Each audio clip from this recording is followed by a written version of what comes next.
outstanding and world-class vision and world-class this. I'm a real leadership geek, honestly. I've spent my whole career reading books and chatting to people. I just find the whole thing and the announcement, the way it's been announced, bizarre. If you could move away from a model where teachers are so intensely focused.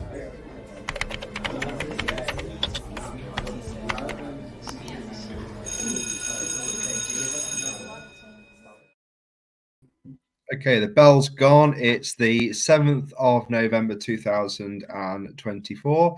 My name is Adam Spence, and I've got my co-host Brent Poland with us tonight. And we're here to, as Education Tonight always is, to kind of go through the topical kind of stories of the day. We try and kind of keep it kind of on the money as we can as things come out. Busy day today for both of us. I think we've just about, so I can see you're still in your work clothes. I've just about managed to kind of get changed and kind of get here tonight. So hopefully we're going to have a kind of a very good show talking about AI, potentially kind of, not replacing teachers, but certainly kind of helping and supporting teachers. But can it be a tool that we can use to help reduce some of the workload? And the other kind of contentious issue this week was, tuition fees. After a kind of Labour Party that kind of said they weren't going to increase tuition fees, we now found that they do have to actually put them up because of some other kind of things. So it's that kind of friend or foe thing with AI at the minute. Is it a friend or future enemy? And particularly kind of Brent as well. I'm sure you'd like to chip in there from a kind of union rep point of view and thinking about jobs, thinking about kind of job security. More than that, I mean, look, being a child of the late 70s, 80s, being what generation do we belong to? Xers, I think. Well, we'll be either millennial or X. No, I'm not millennial. No. I think we're about on the 1980s. You kind of fall. I think they call us Xers because we're near the end of Generation X, and they say that we've got the foot in both camps because we are the first to be digitally native, but also, we grew up with drinking water out of hoses and lack of health and safety, and basically doing rather crazy things now that would seem to be considered risk. Apparently Lucy says we are Gen X. We are Gen X, so I mean that's the thing, and I think it gives us a interesting understanding of the older generation, but also the younger. We're a bit of a bridge generation in that sense. Yeah, absolutely. But being a child of that era, I mean, I love my sci-fi. I love my sci-fi books, novels. I mean, I grew up watching your sci-fi genre, and that was one of the big sci-fi genres of the 80s: Blade Runner, Terminator. A lot of stuff. I mean, and even into the millennials, you're into iRobot. Isaac. I was reading a lot of Isaac Asimov. Do robots dream of electronic sheep? Visionaries have been predicting this, and in fact, taking it all the way back to the original sci-fi genre. One of the first ever sci-fi movies was Fritz Lang's Metropolis, which has got features in Radio Gaga. The video for Radio Gaga by Queen. And I remember watching the video for Radio Gaga as Queen and then realizing that's actually a 1920s, art house German movie, which was so ahead of its time. And it was predicting and literally this, wasn't it? So it was 100 years ago that people were starting to think about the potential for technology to overrule and rule mankind. And this is the stuff of kind of sci-fi fiction that has become sci-fi reality. We are in that area. And of course, a lot of those movies were always warning us about, I think, therefore I am, artificial intelligence will replace us. We are Neanderthals to our artificial intelligence being Homo sapiens. So there's a lot of philosophers and a lot of individuals out there trying to come to understand, where human development is going here. And if we're not careful, we could potentially create something which could realistically destroy us. But then, but it wasn't just in the scientific world, and we'll pause to kind of say hello to our sponsors in a moment. But the Maynard Keynes had a famous paper about the letter to my grandchildren, where he talked about the age of leisure that we should be in now, and how technology is going to help that. You've got all those kind of dystopian authors as well: Orwell, Brave New World, Huxley, H.G. Wells. You've got all that stuff kind of playing into that, but also it brings us right up to the modern day that the the one of the driving projects that we're going to look at tonight is from kind of someone that's been in the news a lot, particularly over the last week. Elon Musk and the Tesla kind of group has kind of, is kind of at the forefront of this. But I remember kind of going back again, showing my age a little bit. That when middle of secondary school, about year 8, getting kind of Windows 95, having kind of Encarta, and my dad going, "Well, you'll never look up anything again because it's just kind of on the kind of CD-ROM. It's all on the computer." But we've said it so many times before. When you realize what's in somebody's pocket now, the power that's in children's pocket, and yet I reflected on it today when I'm looking at the lack of knowledge that our children have, but yet the amount of information they're exposed to. There's a massive disconnect between the knowledge they retain. But then going back to our generation, we had to memorize telephone numbers. We had to memorize, we had to use our brains a lot more. And I think for survival, and I think as we become more dependent on technology, we become less used to surviving.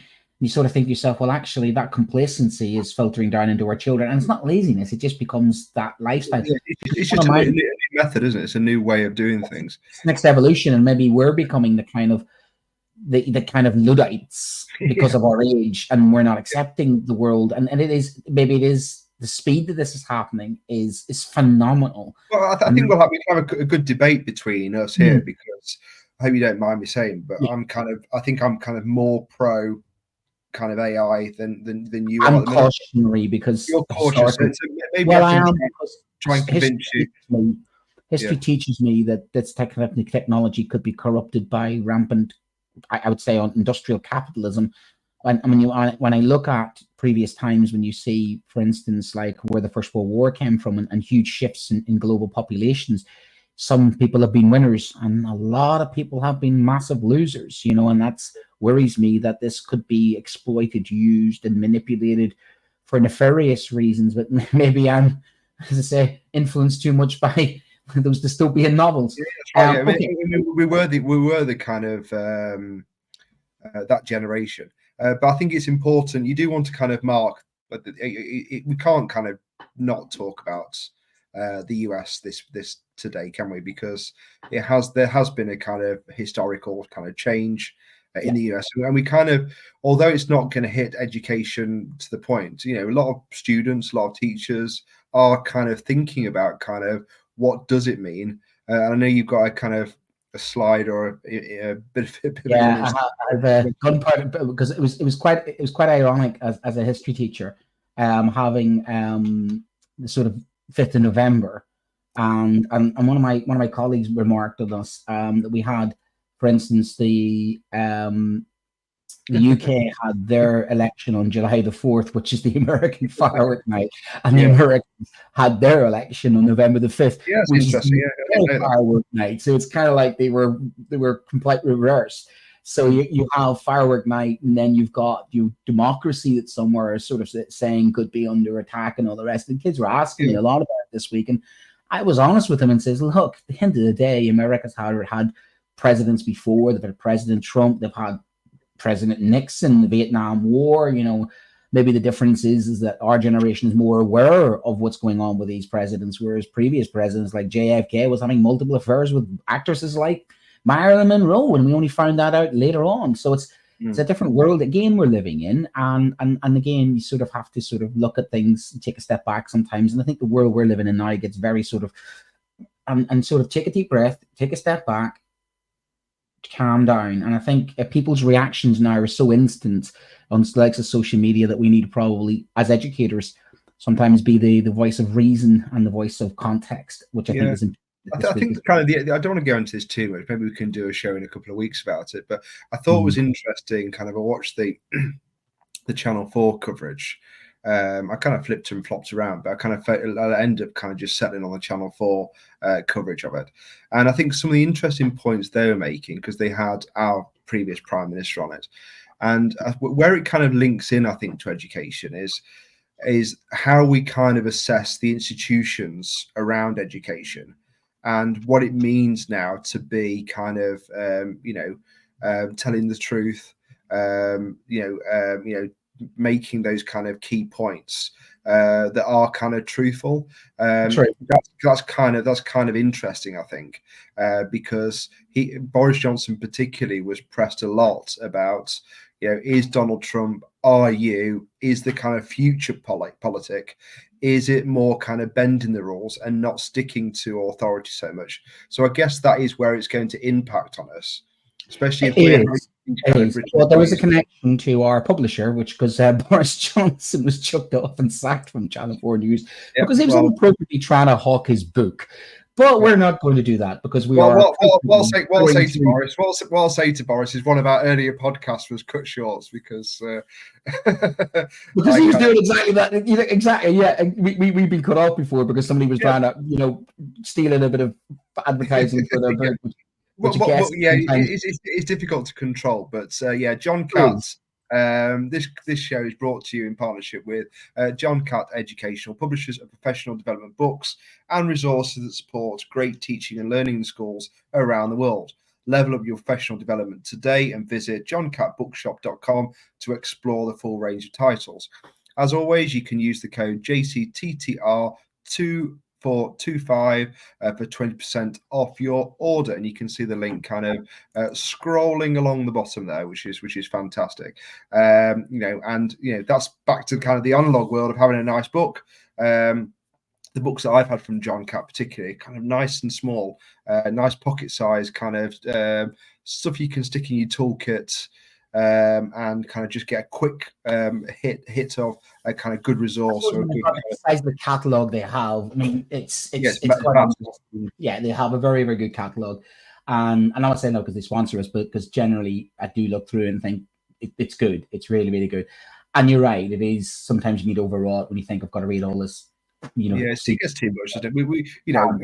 So sometimes you look at those teacher standards and you think about kind of where CPD comes. You're thinking, where's this all fitting into ours? But this is something that could actually help us, Brent, because the world of AI is upon us. So covered in kind of the small print and just mentioned ever so slightly in the budget was this comment about kind of efficiencies within public sector.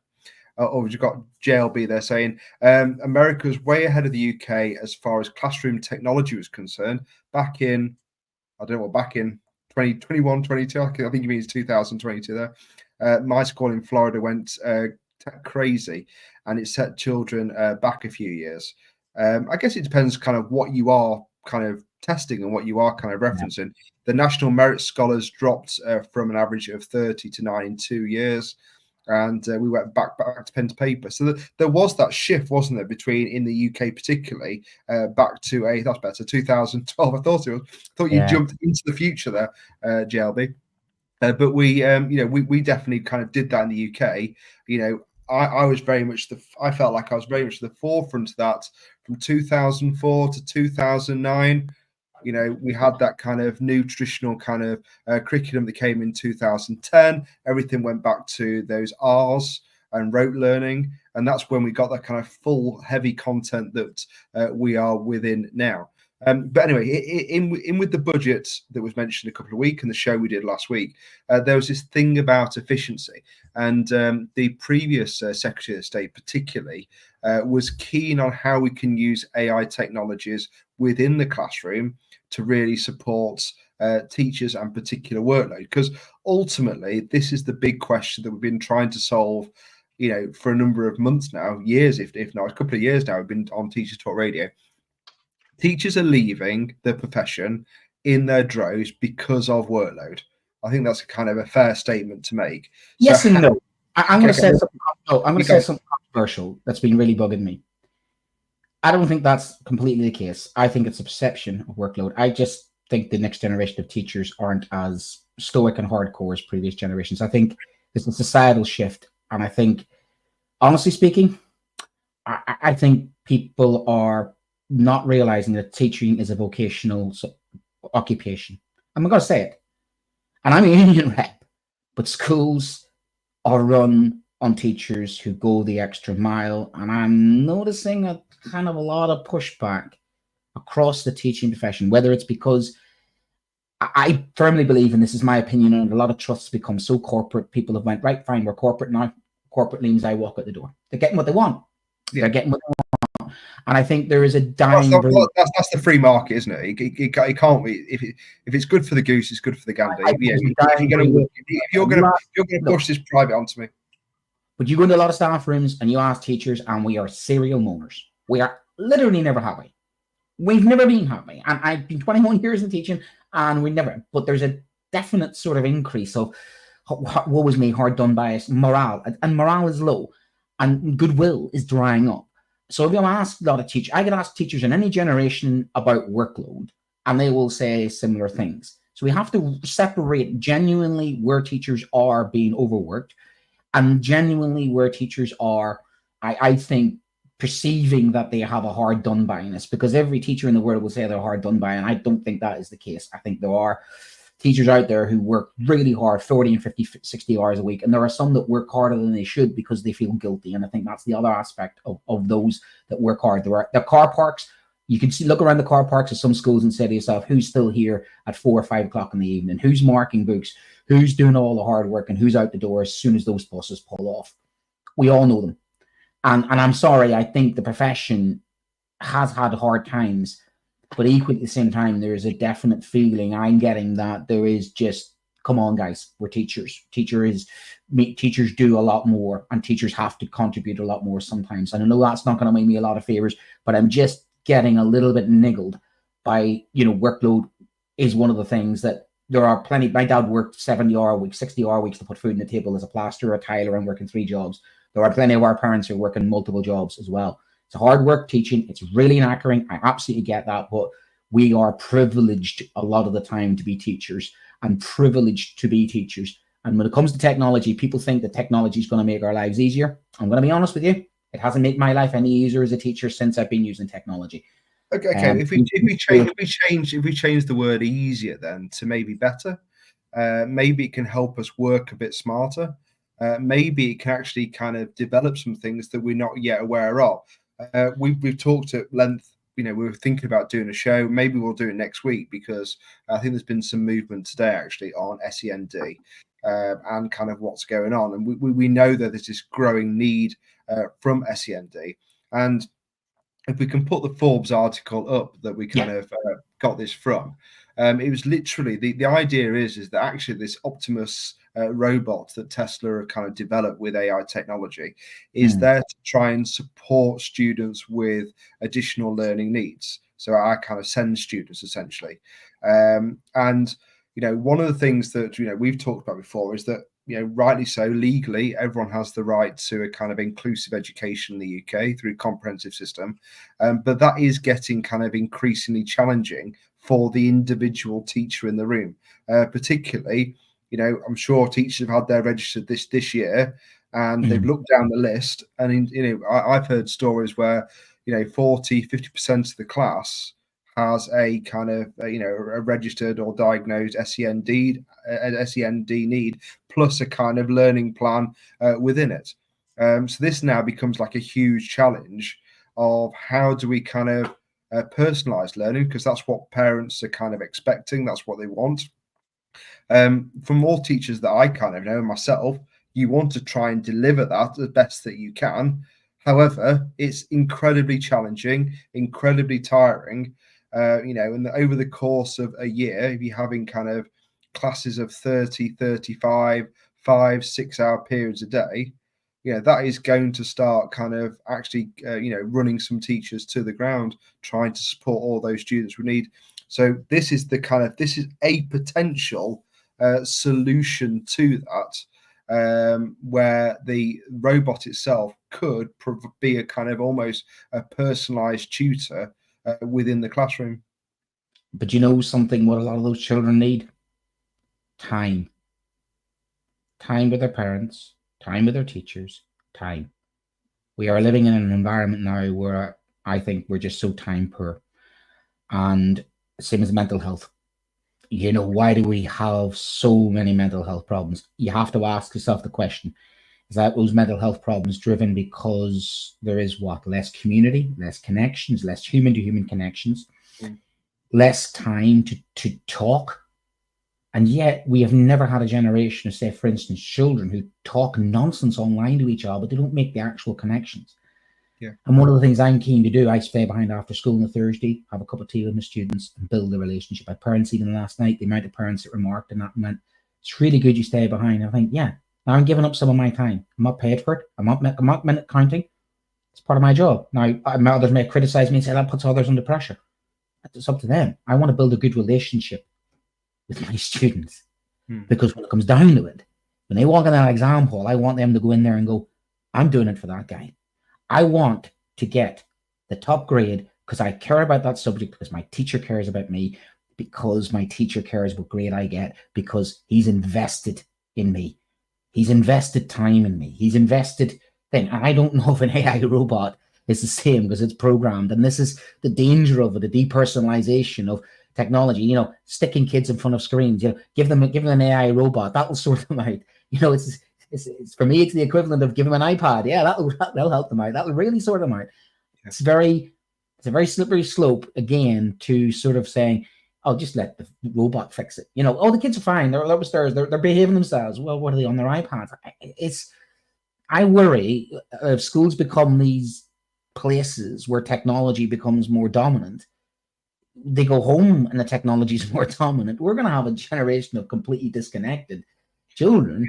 But I think kind of as JLB and kind of what I said kind of earlier, we have had a kind of decade really of moving away from technology, essentially kind of in classroom and going back to a more traditional method. And I guess statistically, you could look at that and say, well, it's never really been worse education in terms of attendance, in terms of mental health, in terms of outcomes. So, but is that because of what's happening in school? Well, this is where we always need to make that decision, Brent, don't we? I get all that. We can wax lyrical about the state of society, but are we likely to ever fix that within the education system, or do we just have to move with it and just accept? However much we dislike that world, and we'd rather have a kind of another world until we get to that point. What do we need to do now for the thousands of students who aren't getting the right SEND provision and are really, really struggling? Really struggling. You reduce the class sizes, you give the teachers more time, you increase the funding, you return school nurses, you start to help the parents educate the children. There's a big debate I had with a lot of my colleagues about phonics, for instance, and trying to help parents help, because honestly speaking, I am here as a result of two groups of individuals, not my secondary school teachers. I'm a secondary school teacher. There's not my secondary school teachers that made a difference to me. My primary school teachers, and there's 83 people in my primary school, and 3 teachers in a small country school. And I learned crafts, arts, technology. I learned all sorts of stuff. And I had a lot of time with teachers, a lot of time with classmates, because it was less pressured, and there was I wasn't worried about the 11 plus. And then the second group is my parents, who sat me down and I was watching television, documentaries, Attenborough. Sunday afternoon was Attenborough time as a family, discussing things, discussing politics around the dinner table, time. And even though my father worked so many hours, he made time to spend with me. My mother would be there to do my homework, to be checking up on me. Parents even was important. My parents were invested in my education. They made sure I could read and write. They did please and thank you. They did my manners. They did my basics. My grandparents were involved in my education. My brother was involved in my education. Community was involved in my education. And that's not happening any longer. It's now. But this is my question to you. If you kind of, look across the political or social landscape now, how likely is that going to be happening in the short to medium term future? I think I don't disagree with you, but we've got a current crisis, and we need to kind of think about kind of shorter term solutions. I forget the price of this. I think it's £20,000 or something for one robot. That's a newly qualified teacher. Job done. There you go. Train a new qualified teacher, 20 grand. Keep your robot and get a new teacher. Job done. Okay. They walk out the door in a year's time after being qualified, as is happening. Well, we then have to work hard to keep them. Well, yeah, no, and I do get that, and I'm kind of really empathetic to that kind of viewpoint. But I'm just worrying now that So Shelby says we should focus on arming teachers. I thought he was actually saying arming teachers with arms. I'm glad you kind of rewrote it. Probably going to be a policy in parts of this. I think it is actually. Isn't it? Yeah. I thought he was talking about like Tour of robots then for 1 minute. I'm glad I kind of had a second reader. Arming teachers with as much technology as possible. They can be trusted to use tech wisely. So definitely, I think one of the pleasing things is I have a student from university teaching with me at the moment, and AI is a prominent part of their PGCE, which is good to see actually, because I think there's actually so many teachers that are completely de-skilled in ICT just generally. Never mind the AI bits at all. AI is not even featured on their kind of toolkit really. They've still got stuff flying around a PowerPoint, i.e. 1990 style. But that's what I mean. You need time. You need time to Yeah. teach the teachers before the teachers stand up in front of them. But there's always been that. Children have always been. I remember that in some ways, I my coursework, my GCSE coursework in '94, I was using one of the first versions of Excel. And I was looking at my teacher, and a lovely guy, but he had no idea about how to use Excel. I stayed behind after school, figured it out, and then word processed and actually used first set of graphs. It's like 30 years ago. And I was showing my teacher, look, this is how you do this, is how you do it. He's like, how'd you figure that out? And then I sort of realized, people when you get to a certain age, you sort of going like, I've had enough. I just want to go in there, do it analog. And there is that point where the kids are savvier and faster and they pick up things in technology, and that's natural. That should be the way. We do have to let children naturally, organically learn the way that we naturally, organically learn to program the VCR. So my parents had no idea what I was watching late at night because I wasn't up late at night, but I programmed it late at night. I mean, we've always had that situation where kids have the ability to learn. Which one of the things that upsets me is when kids play a possum and go, "Sir, I can't do that." And you think, "Of course you can do that. Download free music off some illegal website. You mean you can't do that?" Answer. And they look at you and go, "Oh yeah." And it's like when you're playing computer games, and I use that analogy. When you're playing your computer game, you start in hard mode or easy mode. When you start in beginner mode, so I explained scaffolding to kids the other day by going, when you play FIFA, you start off on semi-pro mode, and then you get better at it. Then you move up to pro mode, and you might get in world class. And these kids look, "Oh yeah, that's true." It says, but the thing of it is, you keep coming back and keep playing the game, don't you? And they keep evaluating your performance. And the kids are capable of learning so much. Our children are capable of learning so much. And I don't think we get the best out of them, because you're right. And I think JBL is right there. We aren't giving them the opportunities to use the technology and managing their use of the technology. And that's what worries me. It's the same as parents are just handing iPads and phones to their kids and saying, yeah, fine, off you go. And there's no learning in it, no teaching in it. It's just basically the kids are running amok. And the problem with that is they're running amok and finding things that they shouldn't do, and there's no checks, balance, regulations. And then they come to school and it's like the kids are writing stuff down, and their brains are working faster because they're so technological in some ways. But the other side of it is, you're right, they can't use a PowerPoint, they can't use an Excel spreadsheet, they can't, type, look at a mouse and go, what's that? Because they're basically in a world where they're touch screen, flick, touch screen, doom scrolling fast. It's not producing, I think, desirable outcomes for the children, because they're taking shortcuts. And yes, I took shortcuts as a kid, but we still have a system where we get children to go into an exam hall and try and concentrate for 2 hours and retain knowledge for 2 hours. They just simply can't do it, because their life outside school is completely one way, and life in school is completely the other. So either you say, bite the bullet and go, right, the ship is sailed, we might as well embrace the technology and stop being a Luddite, Brent. Or it's, look, we need to then somehow say, look, what's happening at home, guys, this is not healthy for the children, this is not how they should learn, we need to blend it in. And that's got to come from government as much as it's got to come from us, as far as I'm concerned. Yeah, I mean, it's just kind of an interesting kind of conversation, isn't it? Because, we tiptoed around it with the kind of previous governments. Unless I've missed something, I really don't know where Bridget Phillipson is on this. I haven't heard a lot of her around kind of technology, and also kind of what the purpose of education is. From her, kind of like that value statement of kind of, like, it's great what she's saying. She values every student. She wants to give everyone the best opportunities. But where is she on kind of what students should actually be doing, and we haven't had that curriculum review yet. We're waiting for all these reviews.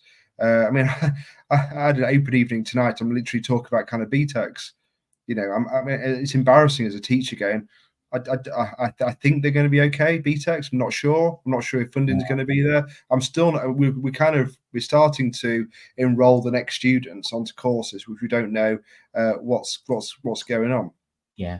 Should we have a look at JBL's comment, and then we'll have a look at some of the evidence from the Forbes magazine, which I think is really insightful. Now, it's based on US research, but it shows us what the wider sort of education establishments in America are thinking about it. And I think we already have established that the US is further on. I think JBL will confirm that the US is a bit further on than the UK when it comes to this. So obviously, whatever happens in the US, sometimes then obviously we always know comes over to the UK as it tends to do. But his point, I think, is exactly what I'm suggesting: is handwriting slows us down, but in a beneficial way. Exactly, it's the processing. It's the brain needs to process the information, and a lot of our kids now bypass that processing, go straight to the result, and go, "I've done it." And how many times have I had a child now going like, they're so quick to finish a task, and go, "I've done it," and go, "Whoa, whoa, whoa." And this is why we're doing things like deeper thinking tasks, where we have to slow the children down and go, no, I'm looking for higher quality, because they're so task driven, because all the games they play is like, go. They're slot machines, aren't they? They want to be. It's reward based learning, isn't it? It's the dopamine. It's the instant hit. And you think to yourself, no, I want you to slow down, and I want you to prepare that. I want you, and it's hard to do that, because they'll go to you, I have to write all that down. Yeah, you have to write it all down, because I want you to process it. I want you to figure it out. But let's have a look at these slides. Yeah, let's look at some data. Let's look at some kind of facts and figures. Yes. So we'll look at, first of all, how's AI influenced? Just look at this, the right slide. Yes, thank you. How's AI influenced teaching and learning and processing classrooms? So according to the research Forbes have done, I think it's Dan Fitzpatrick as well has done this, isn't it? And we've had Dan on our show. He's one of the leading voices in this. And they suggest that 55% of educators have said that AI has improved educational outcomes. So that's quite positive. Only 18% have said it's hindered educational outcomes, 17% at no significant impact, and 10% not sure.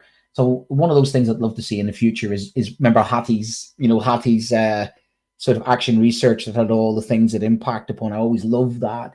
I'd be interested to see, some really good.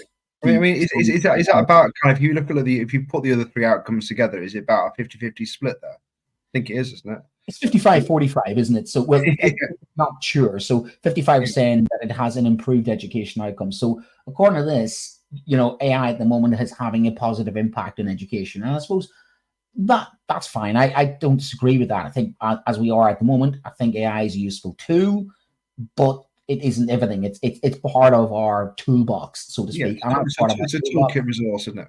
Yeah. So we'll move to the next slide, please. So we're looking next at how have you integrated artificial intelligence into your classroom to improve or streamline your teaching responsibilities? So this is looking at workload and saying, have you tried to use a bit of AI in managing your workload? So these are teachers in the USA? Yes. So 60% say they have, and 35% say they have not. So there is a definite sort of shift again to, AI helping and streamlining and improving efficiency. And 60% of US teachers who answered Forbes said, yeah, they had used AI in some form to streamline tasks to improve efficiency. So again, that's positive, isn't it? That's saying, right, okay, well, that's at the moment is a useful tool in our toolbox and may help us buy back a bit of time or streamline or help us with some tasks. But interestingly, just over a third, there are 35% have said, no, they haven't.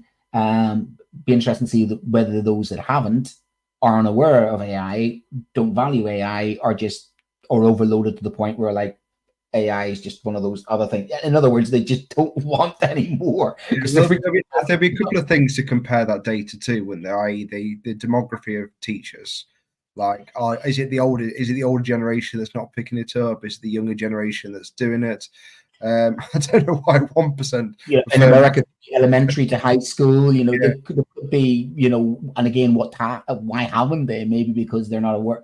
I say, would it be an awareness issue? Could it be a fear issue, or just could it be a kind of I don't want to do that issue, because some people do resist new systems and new changes, and it takes a while for that to filter through. Yeah, I always love a poll when you have the prefer not to say. It's like, especially in an issue like this, like, you fence sitting. No one's going to judge you. Fence sitter, honest to goodness, you. This is why you're the nicer of the two presenters here. You know, we know this to be true, don't we? Yeah. You're the least controversial. I'm just whack it in there. What AI tool applications have you encountered in educational settings? So this is where have they seen AI? What AI have they come across in education? So AI-powered educational games. So that's interesting. So AI-powered games, which can give kids instant feedback, and I suppose that gives them kind of constant sort of, you know, thinking, and that'd be good for brain development in the sense of, you know, AI evolves. I mean, be honest with you, I play computer games. When you think about it, when you play computer games, you're up against an AI generated, ironically, in your computer. Yeah. And, you know, when you're playing, you know, football or, you know, a game on, you know, not online, you are actually competing. And funny thing is that the children do figure out, it's like the old games when we were kids, you know, you'd figure out when the baddie comes to when you shoot, when the baddie comes to when you shoot, because they were they not sort of artificially generated algorithms, wasn't it? They were algorithms. It was more kind of algorithmic rather than kind of AI. I guess that's where they're going, these games. They will go into that kind of AI. I think they already are. Some of the best games are adaptive, aren't they? And as a result of adaptive, they tend to then present a good challenge, and kids do like that, don't they? We have adaptive learning platforms. We have automated grading and feedback systems. So that's quick, fast marking. And we know that feedback needs to be as quick as possible. So that, again, could be a positive in the sense of, you know, if you're waiting 2 weeks to get your marking back, but this marking was back quite instant, you know, the feedback coming back yeah, fast. There's lots of people, certainly I know from the kind of business teachers community, there is some development in that in terms of the longer mark essay questions. It is getting better and better at kind of supporting teachers kind of, you know, mark and give feedback. So as a teacher, what you can do is you can focus on kind of doing more practice and just getting the feedback, and then being able to, this is where the teacher skill is, I think, is with your relationship, is tailoring the message that AI gives. That's certainly something that teachers can do really well.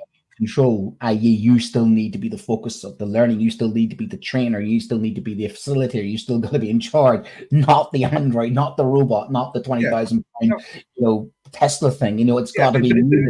But it's only like a kind of football coach getting the data from a match from all their kind of wearable tech during a football match, isn't it? And then sitting there with the coaches and analysing that data, then feeding it back to the player.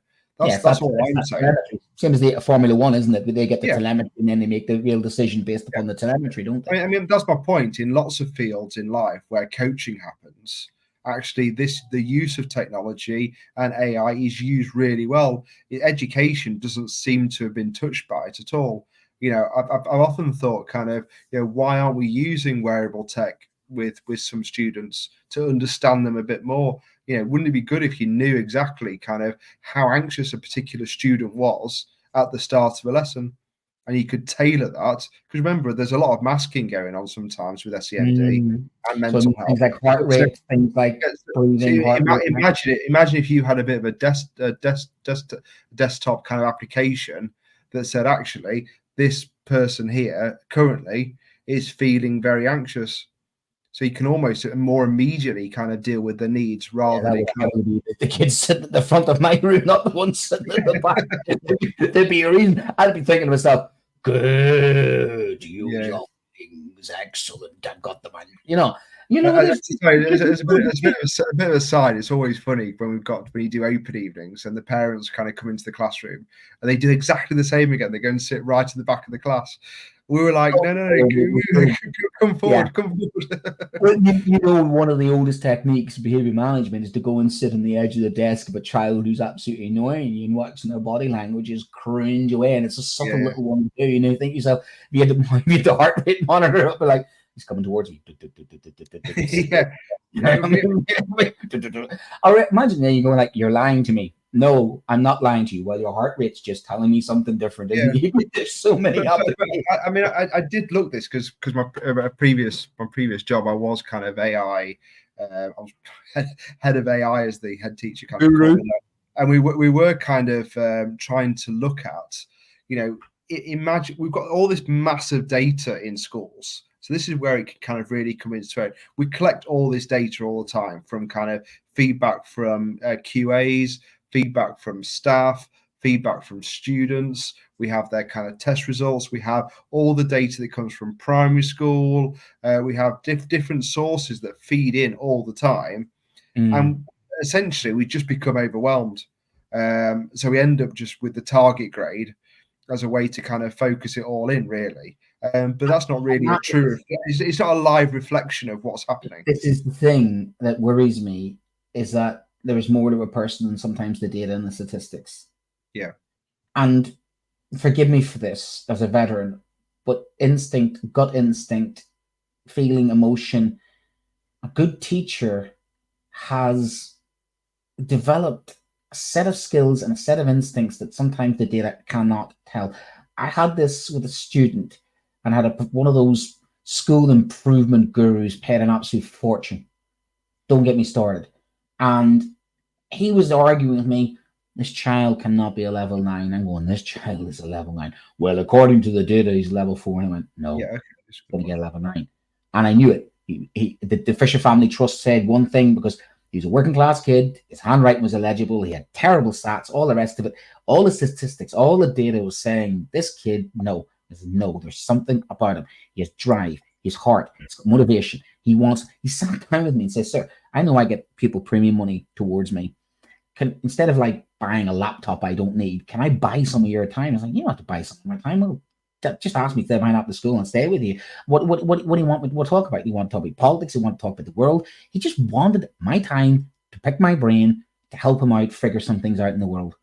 And from that's where I started doing some after school sessions, because he benefited from that. And he really did benefit from that. And the thing is, he got a level 9. And I can tell you, he's off now at top university, completely defying all statistics and all odds, because the human factor, not the Android factor, the human factor. And then when it comes down to it, the human factor is what makes us. What makes my job so amazing, is that you can never fully can boil out a child down to a set of numbers. And I think with a risk, I'm saying it again, saw it during COVID with rogue algorithms and everything else. And we can't do this to our kids. Statistics and damn statistics, but the human element can never, ever sometimes be quantified. Absolutely can't.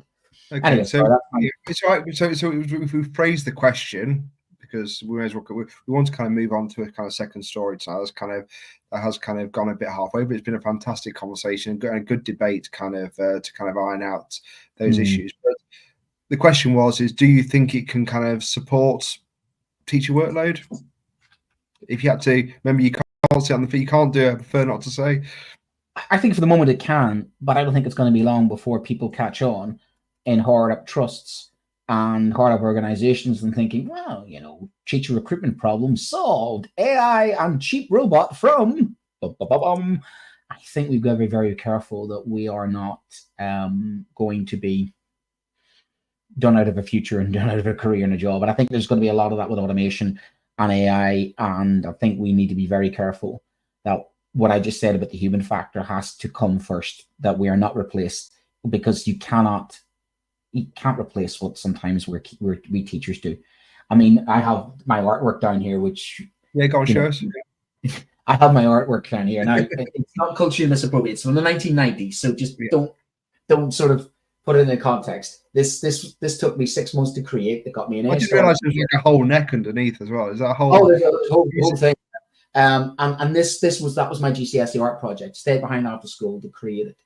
But one of the reasons I did it, because I spent time with my art teacher. He was an absolutely brilliant guy. Inspires me to this day. Sadly, passed away a couple of years ago. And that's the thing, is that this is about it's about motivation, it's about drive, it's about desire, it's about education. Is more than just numbers and exam results. It's about achieving. It's about achieving more. It's about pushing the kids beyond where they can be pushed. And only I think we can do that as teachers. That's part of our job. And it's got to be, or else what are we doing? We're not, I think governments sometimes see us as glorified babysitters. We're not. We are rescuing factors, because that's the thing. We can make a difference. We can and have made differences. Anybody listening to this is probably, think of a teacher in your life that made a difference and replace them with a robot. Come on. You know what I mean? It's just not going to work. But the problem... Well, it's one of those things that kind of, I remember good teachers, but I also remember Windows 95 and Encarta, and that kind of changed me into kind of the IT computer teacher that I was, but now that business is teacher. So Encarta, correct. It was Encarta 95, absolutely superb program. I remember sitting there kind of wandering off at the time into all sorts of stuff that I didn't know. And that was my kind of access to independent learning and kind of my want then, really. If I could track my kind of progress, school was a kind of bit of a plod along, had this tool in front of me, all of a sudden I can go off and kind of do my own thing. So we want to move on to kind of tuition fees, but I just want to repeat again that this show is brought to you in partnership with John Catt Educational, publishers of professional development books and resources that support great teaching and learning in schools around the world. Level up your professional development today and visit johncattbookshop.com to explore a full range of titles.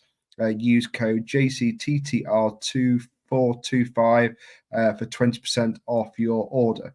I do think sometimes there should be a comma in there. I need a kind of red pen to give me a bit of a breath halfway through that sentence. But thank you very much, John, for your support, and everyone at kind of John Catt and the resources that they do.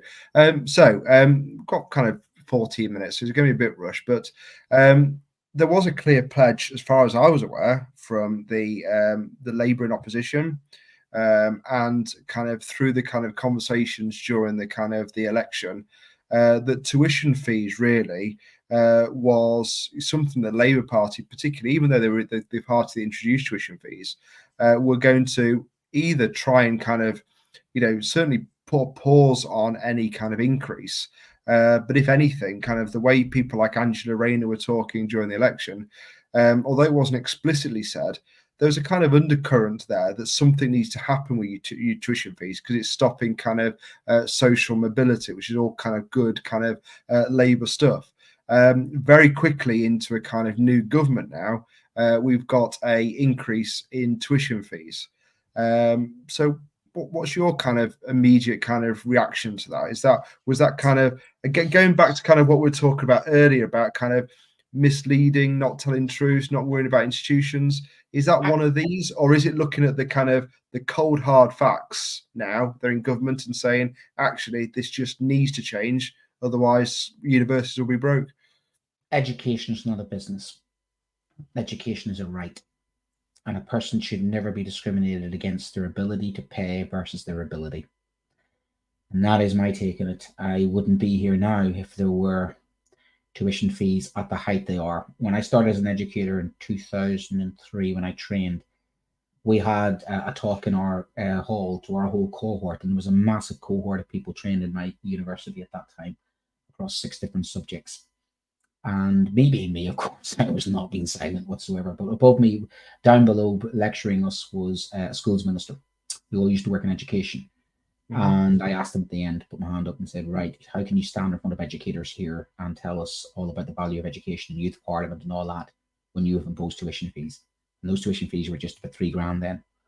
I protested in 97 when I was a student myself. First time I went on a protest myself without my parents. And that was my first sort of single protest, was against the introduction of tuition fees, even though they weren't going to impact upon me. It was about the next generation. Same as a teacher, it's about the next generation. I think it is disgusting. I think it is immoral. I think it is unfair. I think it is generationally unfair. I think when you factor in the house prices, when you factor in wages, when you factor in debt, this generation of young people are getting climate change. They're getting a lot of things pushed upon them and a lot of cans kicked down the road. Now, the triple lock in pensions would more than pay for tuition fees to be scrapped, and for every child who needs to, wants to, and has the ability to, based on their ability, not their ability to pay, to go to university. And that's what I would do. I think it is unfortunate that political parties make pledges and do not follow through them. That's twice. We had a previous, very famous pledge from another political party who said we will not put fees up, and they lost the youth vote. I think I would feel very used if I was a youth voter and heard that pledge, voted a certain way, and then felt betrayed. And I think there's not just about that. I think when I look at young people in the careers, there's no reason why young people should stay in this country at the moment. Yeah, And I mean, it's interesting. Just for balance, though, I really got that. But I would be thinking very carefully about whether I would be loyal to a country which isn't as loyal to me as a young person. Yeah, and it's hard as an educator to say to young people, stay, invest, come, this country cares about you. But by the way, if you want to educate yourself and better yourself, we're going to financially punish you and put you into absolutely, completely. They find the money when it suits them. They find the money for banks. They find the money for many other things. They can find the money for our kids, and they can find the money to fund our children through education, which will benefit our country, benefit the future, and literally be short-sighted as it is. It's the social mobility gap has to be closed, because the unintended consequences of the social mobility gap being as high as they are, we can see them. We can see it in health. We can see it in crime. We can see it in all of those social statistics, which are absolutely damning. And there's no greater cure for all of that than a better education system, which grows our young people, gives them hope, and does not punish them for wanting to better themselves. I'm going to chip in, bro. It's important that we kind of hear from. I really appreciate your kind of perspective. I'm not kind of disputing that, but I just want to kind of. My view hasn't changed since 1997. Get some other things. So the Russell Group has said, which represents 24 universities, has said this is an important thing to ensure the future of the sector. And Bridget Phillipson herself has said, in the months ahead, we'll publish proposals because universities, as across our public services, investment can only come with the promise of major reform. So this, I don't know, I think it kind of suggests that this is kind of a short-term measure based on kind of the economic situation that the country has found itself in. However, the graph doesn't look good in terms of the last couple of years. Since at least 2015, that projection has kind of increased rapidly. In terms of students, Martin Lewis did quite a good kind of piece, kind of supporting students, because I know a lot of students are really kind of concerned about, what does this mean for them? So, as always, there's kind of voices out there that are supporting students. But I've had that conversation, and I'm sure lots of other teachers have had, where students have said, I am not going to university because of this. Particularly in working class communities that we work in, it's a huge barrier to access university. You tell me what the point in me in going into a working class deindustrialized community, a slog in my guts, right, trying to change outcomes, trying to put ambition, trying to rescue communities, all right? And then you get undermined by government policy who are claiming that there's no money there when there's money. There's always money. This is the 6th wealthiest country in the world. And I'm going to say this again. I don't know what is wrong with England, because why are Scottish teachers paid more than English teachers? And why do they go free in Scotland but not England? That's discrimination. I'm sorry, that's not right. It's meant to be the United Kingdom. How is that fair that in one part of the United Kingdom, the teacher's paid more and the children go to university for free? And in fact, let's be honest about it, cost of living in Scotland's a lot cheaper.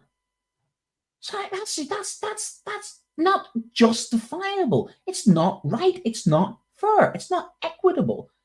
I don't know why people aren't protesting more about this or saying, because we just go on to accept it. Because I'm sorry as well, some universities are absolutely, they've got plenty of money to put up brand new buildings. Yeah. Some universities sitting on a lot of land. Some really wealthy universities, some of the the traditional old school universities, they've got huge amounts of money in bank. Yes, again, like things like the Church of England and the monarchy. Yes, it's an asset. But when they're crying poverty and you're looking at what some of the vice chancellors and people like that are paid, It's not like the university lecturers are walking away with golden tickets. They've been on strike because of their pay. Yes, some of them have been quite poorly paid, haven't they? And they've got all Highly the pressure. paid, considering their academics. And we I should mean, be paying our academics more. We want academics to be. We want a country with academic people. We want a country with people with intelligence. We want a country of skills. We want a country of young people who drive and strive and are motivated, not a country of people who go to university only if they have the financial backing. I mean, it's just wrong. So give you some kind of like actual figures here, Brent, because this is quite interesting. The BBC revealed that almost 1.8 million people were in at least £50,000 worth of debts, student debts.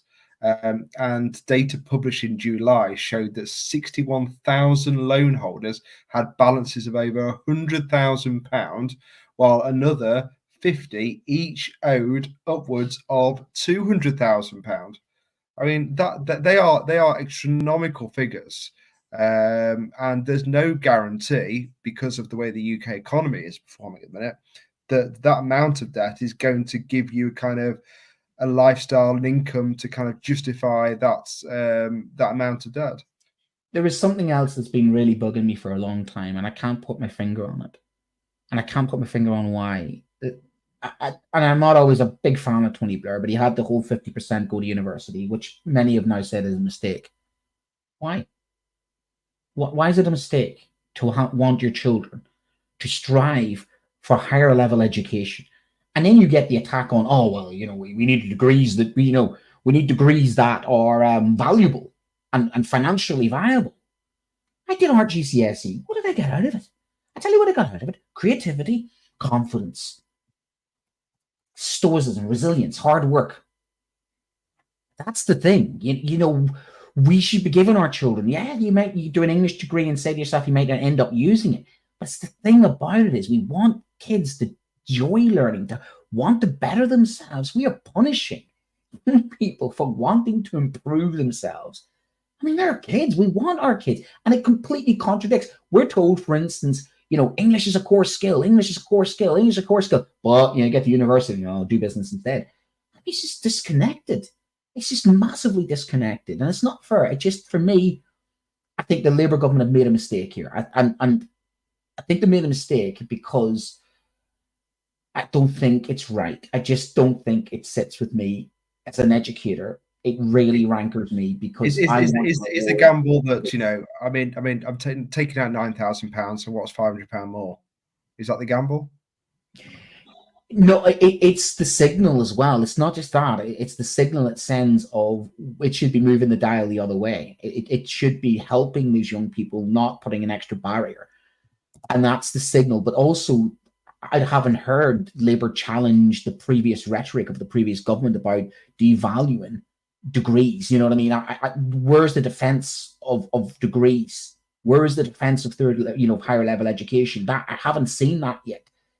What I've seen is that they're literally doing again.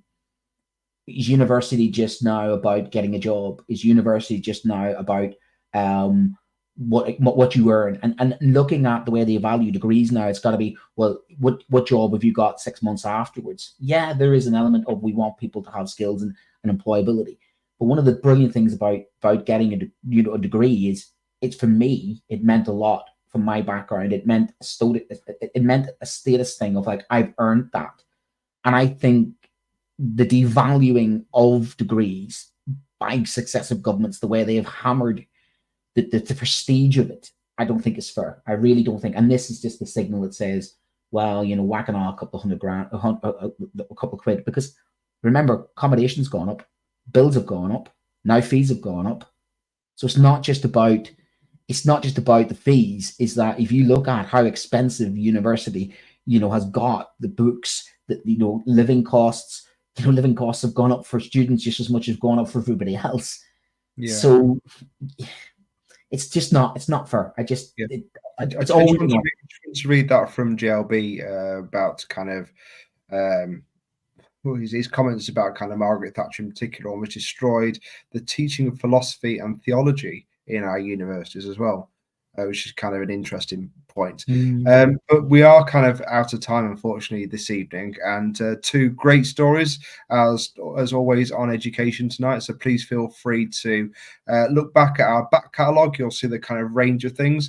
We'd like to say thank you again to John Katz for sponsoring tonight's show. And you can use the code